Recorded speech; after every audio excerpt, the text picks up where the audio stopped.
Abra sua Bíblia comigo no livro de 1 Reis. 1 Reis, capítulo de número 19, versículo de número 3. 1 Reis, capítulo 19, versículo de número 3 ao 18. Nós vamos ler um pouquinho essa manhã, mas a mensagem é bem breve para o meu e para o seu coração. Vamos ler a palavra do Senhor, 1 Reis, fica como você quiser. 19, do versículo 3 ao 18. Temendo, pois, Elias, levantou-se e para salvar a sua vida se foi. E chegou a Berseba, que pertence a Judá, e ali deixou seu companheiro, seu moço.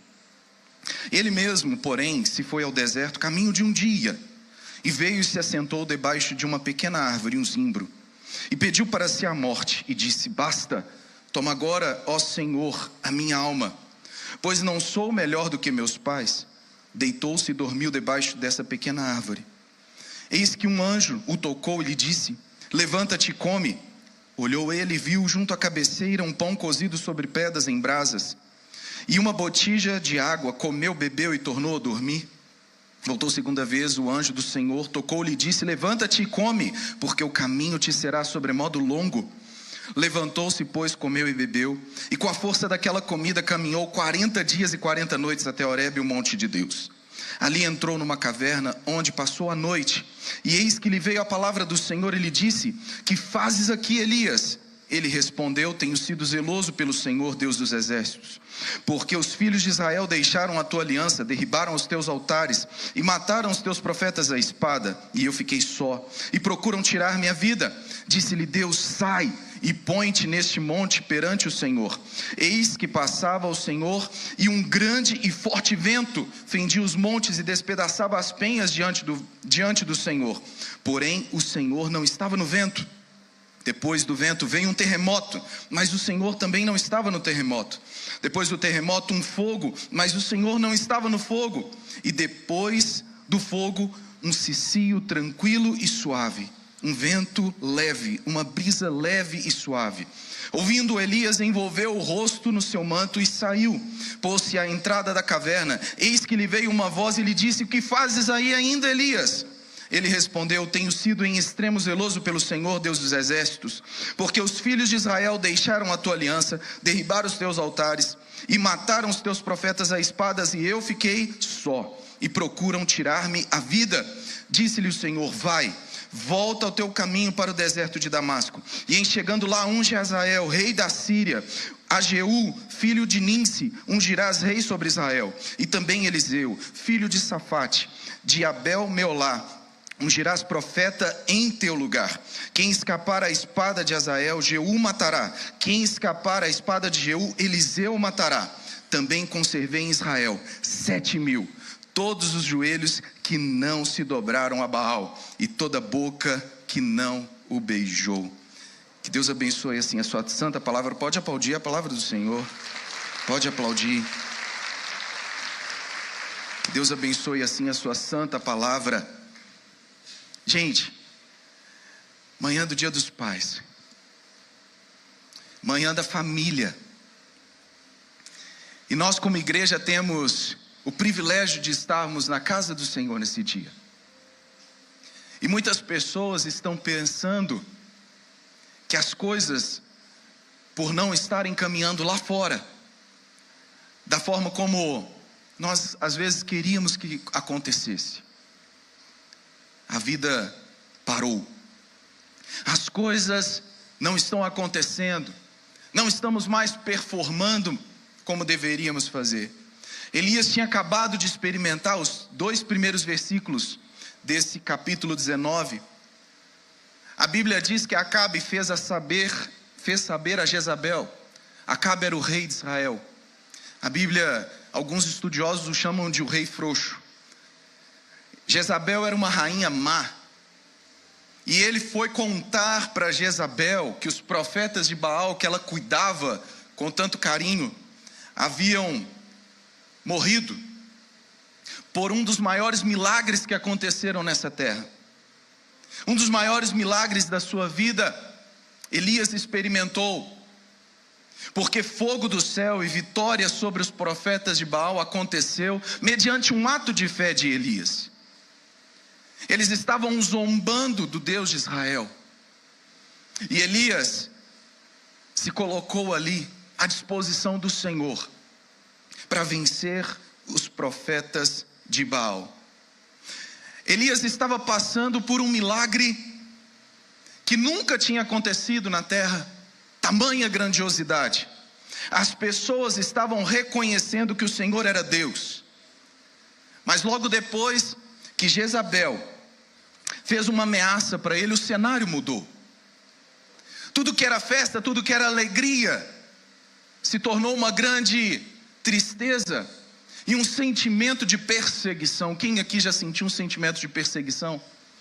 Quem aqui já num trabalho, alguém te perseguindo? É algo muito ruim, é algo que deixa a pessoa aflita, o coração temeroso. E Elias sentiu medo. Elias sentiu medo após ter enfrentado centenas de profetas de Baal. Elias temeu. Ele queria parar. Ele queria se esconder. Quantas vezes nós nos escondemos porque estamos com medo de enfrentar os problemas do dia a dia, enfrentarmos as situações, enfrentarmos os desafios e nos escondemos. Elias fez isso, mas Deus o instruiu, cuidou dele. Assim como Deus tem te instruído nessa manhã, assim como Deus tem cuidado de você, assim como Deus tem sustentado você e toda a sua casa, e o colocou novamente no caminho. Às vezes nós precisamos entender que Deus, Ele não perdeu o controle. Precisamos de, gente, Deus não perdeu o controle. As notícias podem ser as mais difíceis, as notícias podem ser desafiadoras. Desliga um pouco a TV, desliga um pouco o celular, desliga um pouco dessas notícias que estão trazendo pânico e pavor para as pessoas, e se apegue à palavra de Deus, que tem instrução para te colocar no caminho, para te colocar na verdade, para te colocar que o Senhor não perdeu o controle de nada. O nosso Deus não perdeu o controle, e Ele cuida de mim e de você. E o cuidado de Deus é tão lindo, é tão grande, que Ele nos dá sustento e nos dá direção. E foi isso que aconteceu com Elias. A lição aqui nesse texto, ela é clara. A lição nesse texto é clara, que não importa o que nós sentimos ou o que nós fazemos, faça o que precisa ser feito. Não importa o que você está sentindo, importa o que você vai fazer. Muitas pessoas ficam entravadas na depressão, porque não conseguem fazer o que precisa ser feito. Muitas pessoas ficam entravadas nos problemas, porque estão olhando para o problema, e aí não conseguem fazer o que precisa ser feito. E nessa manhã, a palavra de direção para o nosso coração e ao tema dessa mensagem: não pare, prossiga. Não pare, prossiga. Não pare, viva o que Deus tem para você. Viva o que Deus tem para você. Viva, Bruno, o que Deus tem para você. Cumpra a missão. Avance no chamado que Deus tem para você. E dê o próximo passo. Muitas pessoas, elas têm fé, mas não dão o ato de fé. Não conseguem dar o próximo passo. Ficam presos e amarrados na situação do passado. É necessário que você dê o próximo passo. O primeiro ponto dessa mensagem, que eu quero chamar a atenção dos queridos e das queridas nessa manhã, é que a pressão, ela pode aumentar. E quando a pressão aumenta, nós naturalmente recuamos. A pressão não cancela a missão. Esse é o primeiro ponto dessa mensagem. Gosto de fazer alguns paralelos para ilustrar a mensagem. Quando as irmãs e os irmãos aqui, porque tem muito irmão bom de cozinha, viu? Eu sou um irmão bom de cozinha, viu, gente? Já deixei o almoço preparadinho para hoje. Ontem à noite, quem quiser ir lá para casa, ó, vai ter bife à parmegiana. Negócio lá em casa é bom. Ontem eu já fui almoçar com meu papai, porque lá em casa a gente faz divisão, divisão no bom sentido, tá? Somos 2 irmãos, e aí ele gosta de levar o meu pai para almoçar com o sogro dele. Os 2 são amigão. Olha para você ver, meu pai está me trocando para o sogro do meu irmão. Olha que benção. Brincadeiras. Mas aí eu fui com meu papai ontem almoçar, fiquei o dia inteiro, a tarde inteira com ele. Foi uma grande bênção. Foi uma grande bênção. Gosto de cozinhar. E aí fiz o almoço para nós lá em casa, porque eu sou papai, tenho que ficar com minhas 2 pérolas e a minha linda esposa, para nós passarmos um momento de comunhão após o culto aqui. Saio correndo aqui, o pastor libera a gente 1 hora, eu já estou correndo para casa. E aí vou lá e a gente tem um momento de comunhão agradável na presença de Deus. A panela de pressão. Quando nós estamos cozinhando feijão, ou mandioca, ou fazendo aquela carne cozida que desmancha, não é isso? Delícias cozinheiras aí, olha, os cozinheiros. Quando você está lá preparando, a panela começa a pressionar e a expulsar o ar que está lá dentro. E a água vai descendo, e a panela vai inflando, e vai... E a pressão está aumentando. E aí quando chega o momento certo, a gente desliga a panela de pressão. E o que acontece lá dentro?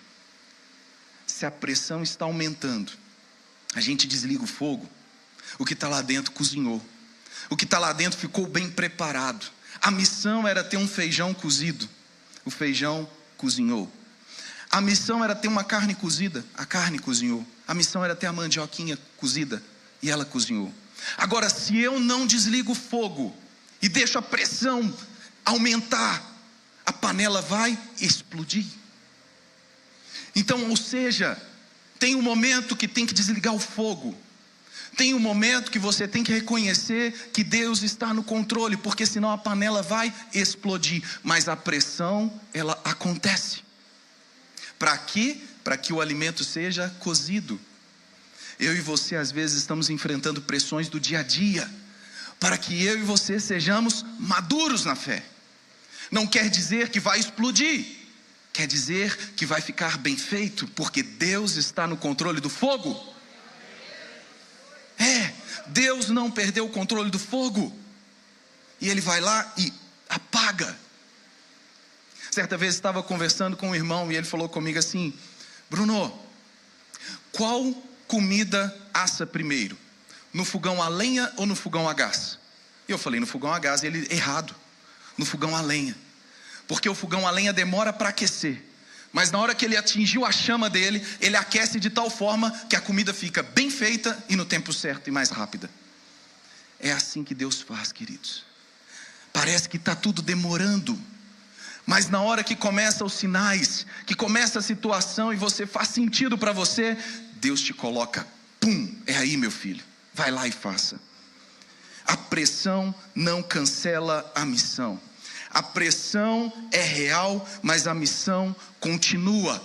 Faça o que precisa ser feito. Elias estava sendo pressionado. Porque ele estava sendo pressionado, ele temeu. Ele teve medo, levantou e foi embora. O outro ponto dessa mensagem: o medo não pode roubar a obediência. Obedecer é melhor do que sacrificar. Eu e você precisamos entender que obedecer a Deus é um princípio que não pode ser negociado. Muitas pessoas estão negociando princípios e valores, e estão perecendo porque estão desobedecendo.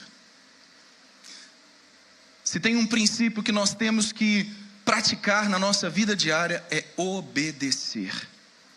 Obedecer faz com que cada um de nós tenhamos uma vida abençoada, próspera e frutífera nessa terra. Eu e você precisamos entender que é na fraqueza que aprendemos a depender da força dele. Não é pela força do nosso braço, não é pela força, pelo resultado que a sua empresa possa estar dando, mas é pela força do Senhor.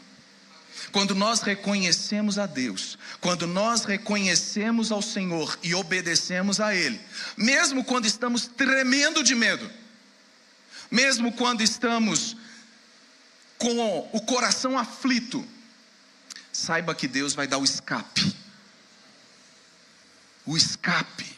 a cura, a recompensa, vem sem demora. Foi o que nós cantamos aqui. O escape de Deus vem. O escape do Senhor acontece na nossa vida. E é no presente século. Você não precisa esperar para se sentir pronto, para obedecer. Muitas vezes o que precisa ser feito é justamente caminhar, mesmo com medo. Às vezes eu estou com minhas filhas e a Laurinha começa a ter medo do escuro ali, de alguma coisinha.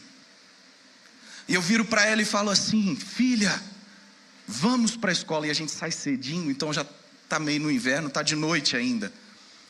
Ela: não, papai.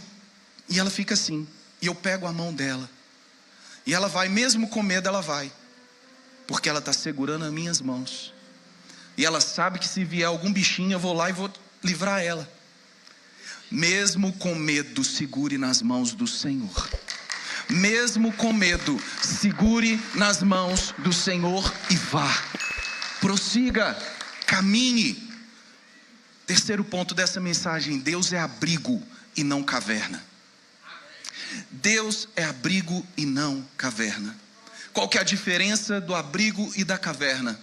O abrigo, ele te abriga, a caverna te esconde. A caverna traz medo, traz pânico, traz pavor. O abrigo traz segurança. O abrigo traz refrigério. O abrigo traz sensação e sentimento de paz. Elias se isolou em uma caverna, tentando fugir de tudo. Quantas vezes o nosso coração se torna uma caverna, e nós nos escondemos nos nossos próprios sentimentos, nas nossas próprias emoções, e fazemos do nosso coração uma caverna. Nos fechamos, inclusive para o Senhor, porque nós não conseguimos enxergar. Está tudo turvo, está tudo pesado. Mas Deus nessa manhã quer tornar o seu coração em abrigo. Abrigo da presença dEle, abrigo do Espírito Santo, abrigo da força e do vigor que Ele nos dá. Quando você faz do seu coração morada do Altíssimo, quando você faz do seu coração habitação da palavra de Deus, você vai ter resposta para a dificuldade. Você vai ter resposta para se automotivar. Você vai ter resposta para conduzir o controle. Porque a caverna ali, naquele sentido de Elias, significa paralisia. Algo que está parado, não tem como ter vida.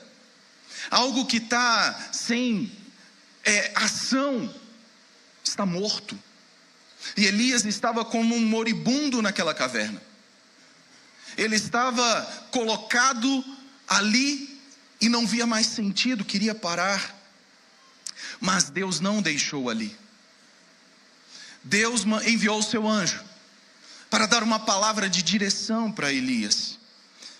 Ali ele entrou numa caverna onde passou a noite, e eis que lhe veio a palavra do Senhor e lhe disse: que fazes aí, Elias? Às vezes o Senhor está falando no seu e no meu coração: o que você está fazendo parado aí? Prossiga, saia dessa caverna, saia dessa escuridão, traga a luz, traga a luz. O abrigo de Deus simboliza movimento e segurança, ou movimento com segurança. Nós precisamos segurar na mão do Senhor a destra fiel, para nós caminharmos nessa terra.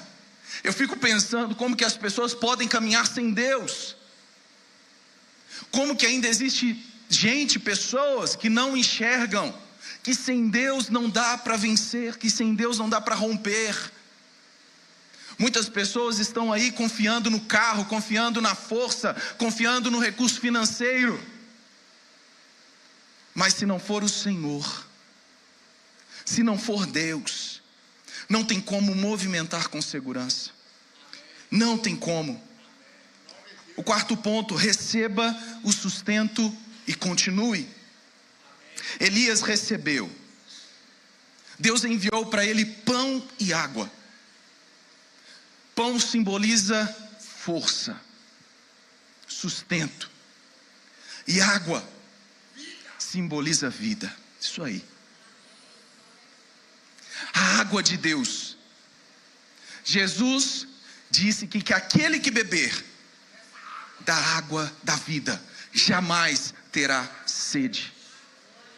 Ele é o pão da vida, que entregou o seu próprio corpo na cruz do Calvário para nos dar vida.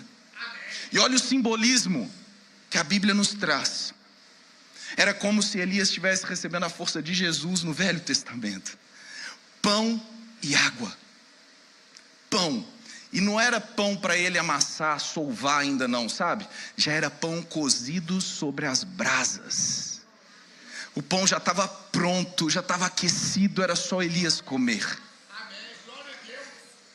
Isso mostra que ele nunca manda fazer algo sem te sustentar antes.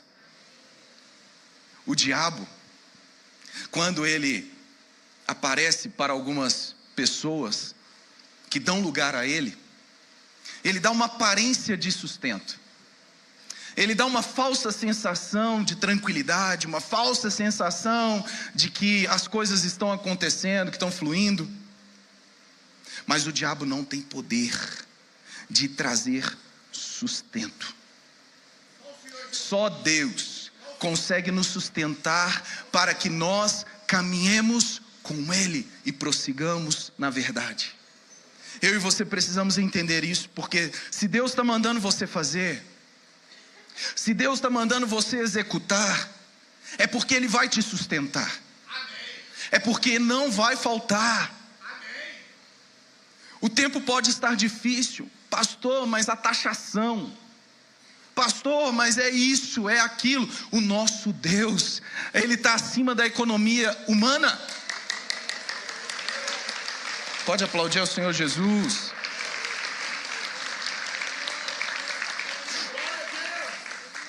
E Ele vai prover não somente o sustento, mas Ele vai te dar força. Ele vai te dar força, porque você vai precisar de força.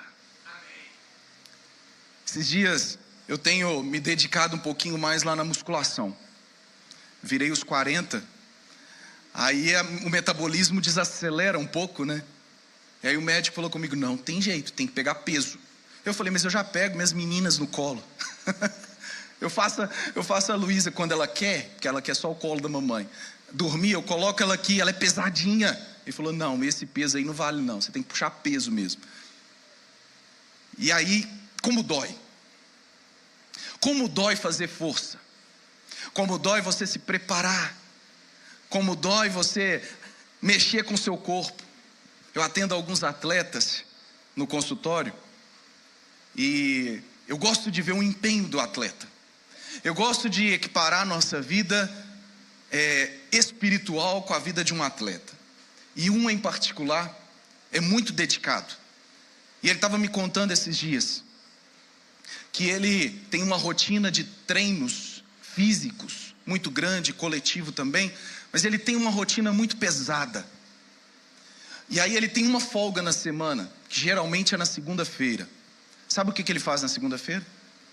Ele vai para a empresa lá treinar na folga dele. Para quê? Para que ele não perca o ritmo. Assim eu e você precisamos fazer. Nós precisamos treinar.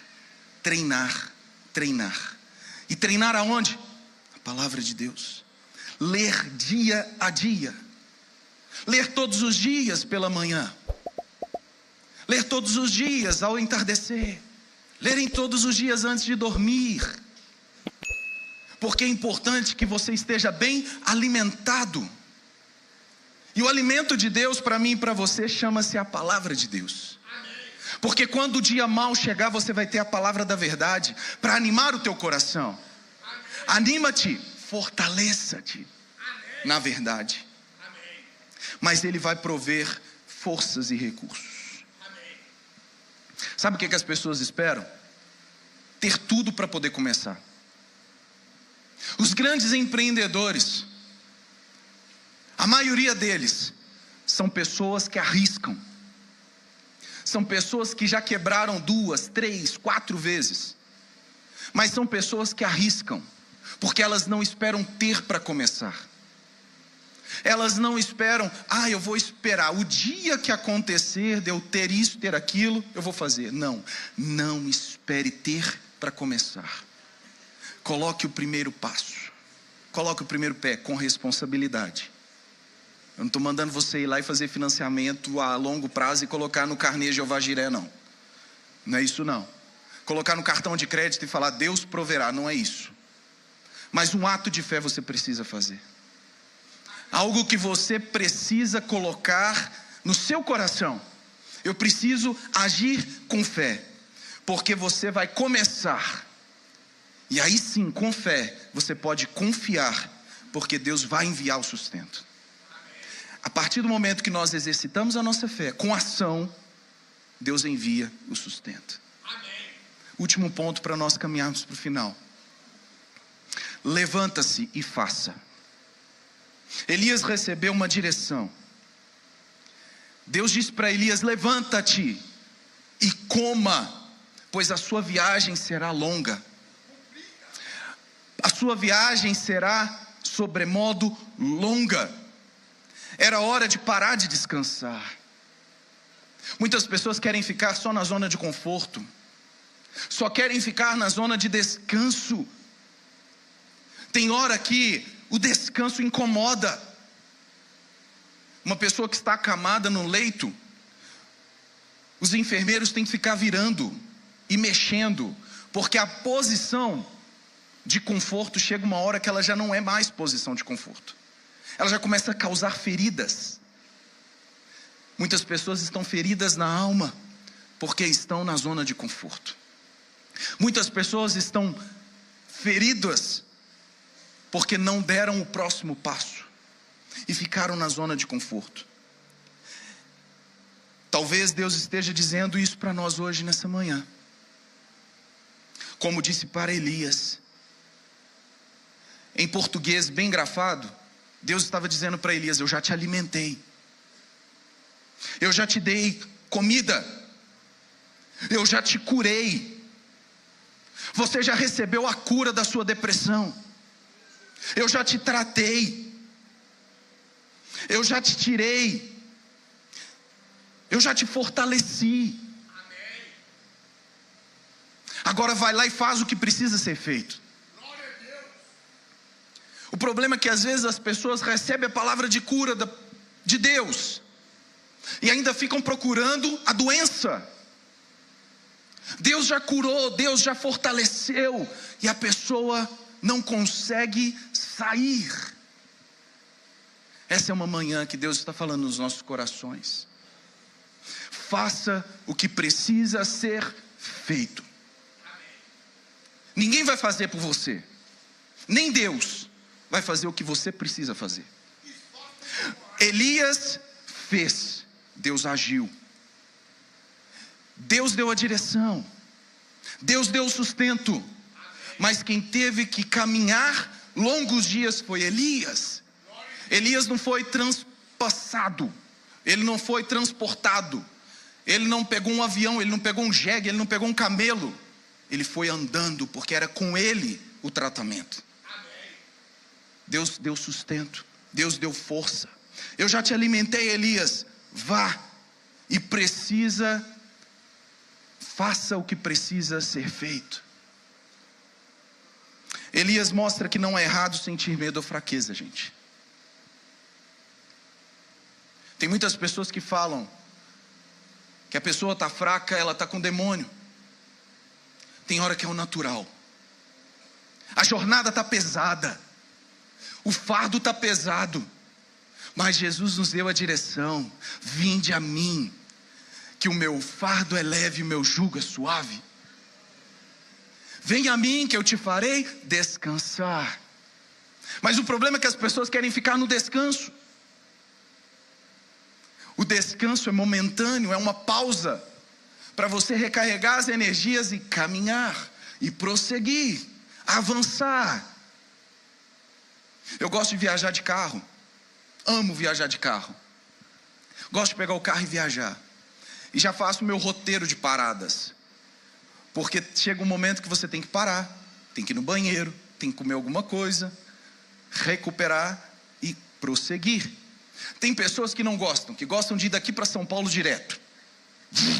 Nem no banheiro vai, não sei como é que aguenta, né? Deve ter alguma maquininha lá assim no banco assim que sai alguma coisa, né? Deve ter, porque não tem condição. E aí a pessoa chega lá, ela chega mais rápido até, mas chega lá talvez com um problema urinário, uma contenção, né? Que não cuidou.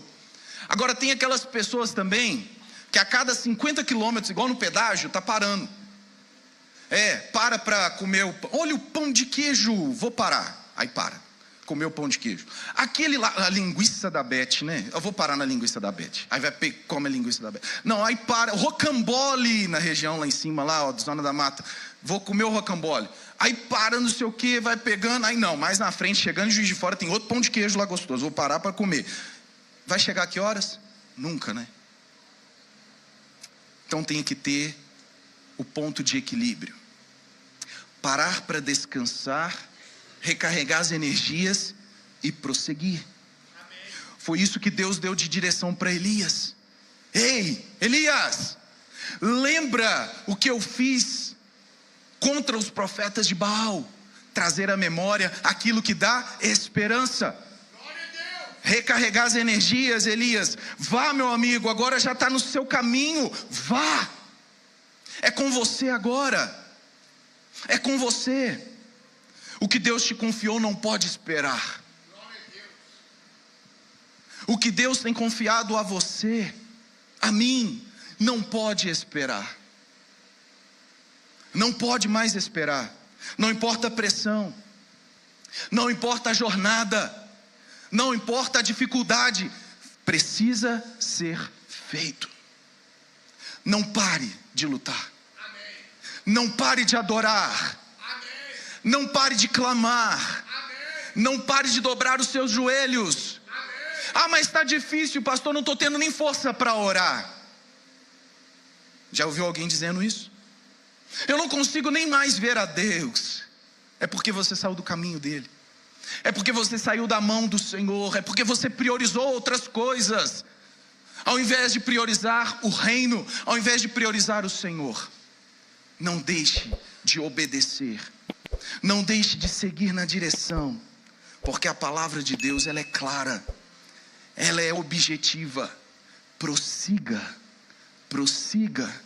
Caminhe. Ainda não é o tempo de parar. Ainda não é o tempo de parar de lutar. Ainda não é o tempo de parar.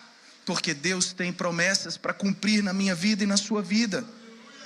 Deus tem promessas para cumprir na minha vida e na sua vida. Não é tempo de parar. Prossiga. Não